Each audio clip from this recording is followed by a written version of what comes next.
Bruno Pigozzo è il vicepresidente della Commissione Trasporti, un settore particolarmente in difficoltà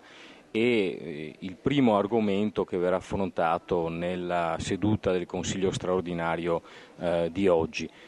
Sappiamo che tra qualche giorno poi ci saranno degli aumenti tariffari, soprattutto in ambito del trasporto su ferro, ma già il prossimo autunno si annuncia da lacrime e sangue.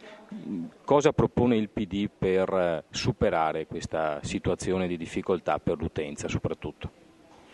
Noi chiediamo che questa impennata dei costi per gli utenti a fronte dei tagli che sono stati apportati al bilancio 2011 venga subito recuperata tramite risorse da assegnare ai gestori e parallelamente un nuovo sistema di gestione che dovrà partire dal 2012 e che tenga conto di economie di scala attraverso accorpamento delle gestioni, un sistema di maggiore integrazione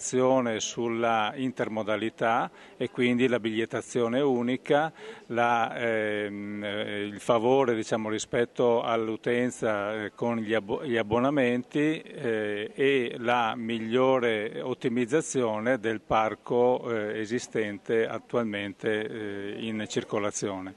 Con queste proposte noi riteniamo che una scelta strategica per il futuro del Veneto sia appunto quella di privilegiare il trasporto pubblico e non, come è successo fino ad oggi, di dare più spazio al trasporto privato attraverso la costruzione di strade e autostrade, lasciando letteralmente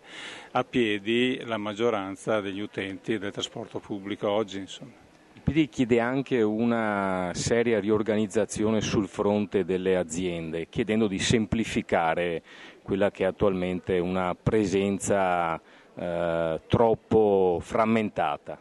Sì, oggi siamo di fronte a una trentina di gestioni in Veneto e riteniamo che questo sia eccessivo, sia per i costi sia per la difficoltà di coordinare e di integrare realmente il sistema di trasporto. Su questo i segnali devono essere concreti e immediati, altrimenti sarà anche inutile aggiungere nuove risorse se non mettiamo mano alla strutturazione effettiva del servizio.